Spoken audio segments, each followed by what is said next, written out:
ஆதாரம் இருக்கா ஆதாரம் இருக்கான்னா 30 வருஷத்துக்கு முன்னாடி யார் யாரெல்லாம் சைக்கிள்ல வந்து அரசியலுக்குள்ள வந்தாங்களோ, இன்னைக்கு யார் யாரெல்லாம் மெடிக்கல் காலேஜ் கட்டியிருக்காங்களோ, யார் யாரெல்லாம் இன்ஜினியரிங் காலேஜ் கட்டியிருக்காங்களோ, யார் யாரெல்லாம் பெரிய பெரிய பங்களா வந்து அரசியல் வந்து பேர் கட்டியிருக்காங்களோ, அங்கதான் உண்மையான ஆதாரம் மக்கள் பார்வையில் இருக்கு. யார் வச்சிருந்தா சொல்லணுமா இல்லையா? பங்களா கட்டி இருக்கிறார்கள், பொறியியல் கல்லூரி வைத்திருக்கிறார்கள், காலேஜ் வைத்திருக்கிறார்கள், குவாரி வைத்திருக்காரு, எப்படி சொல்லலாம்? யார் வச்சிருந்தா சொல்லணுமா இல்லையா? யார் வச்சிருக்காரு பட்டி போனமா இல்லையா? நான் கேட்கறது சம்பந்தப்பட்ட துறை பற்றி பேசிக்கிட்டு இருக்கிற பொழுது பல்வேறு வகையில பொதுக்கூட்டம் மாதிரி எப்ப பார்த்தாலும் பொதுக்கூட்டம் பேசுறீங்க. நாங்க பொதுக்கூட்டம் பேசல. பொதுக்கூட்டம் போல நீங்கள் தான் பல்வேறு ஆதாரம் இல்லாத குற்றச்சாட்டு சொல்லுகிற பொழுது பேரவைத் தலைவரிடத்துல ஆதாரத்தை காட்டணும் சொல்றது என்ன தவறு? ஆதாரம் கொடு சொல்ற காரணத்தினால் பேசுகிறேன் என்று பொத்தாம்பதுவாக பேசுவது எந்த விதத்தில் நியாயம்?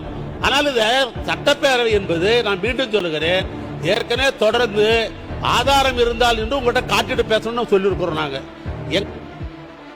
அவருடைய மாற்றுக்கருத்துல. ஆனால் பொத்தாம்பதுவாக பொதுப்பணித்துறை அமைச்சர் அவர்கள் தான் எப்பொழுது பார்த்தாலும் அரசியல் ரீதியாக உள்நோக்கத்தோடு நீங்கள் பேசுறீங்களே ஒழிய நாங்க என்ன உள்நோக்கத்தோட பேசுறோம்? சம்பந்தப்பட்ட பேசிக் கொண்டிருக்கிறோம். ஆக பிரச்சனைகள் என்று வருகிற பொழுது அங்க எல்லாரும் எழுந்திருக்கிற போது எங்காலுங்க என்ன மரக்கட்டையா உட்கார்ந்து இருக்க முடியும்? உணர்வு வரதானே செய்யும். இல்ல உணர்வு வரதானே செய்யும். அதனால இன்னும் சொல்ல போனால் இந்த சபையை நடத்துவதற்கு உங்களுக்கு முழுமையாக ஒத்துழைக்க வேண்டிய ஆளுங்கட்சி தான். நாங்க கேள்வி கேட்போம், வரவேற்பு தான் கேள்வி கேட்போம். கேள்வி கேட்கறது வராத போற்றி சொல்றதுக்காக நாங்க வந்திருக்கிறோம். நாங்க சொல்லுகிற குற்றச்சாட்டாக இருந்தாலும் சரி, அல்லது எங்களுக்கு கேள்வியாக இருந்தாலும் சரி, அல்லது வேண்டுகோளாக இருந்தாலும் சரி, அதற்கு பதில் சொல்ல வேண்டிய கடமை ஆளுங்கட்சிக்கு உண்டு, அமைச்சர்களுக்கு உண்டு.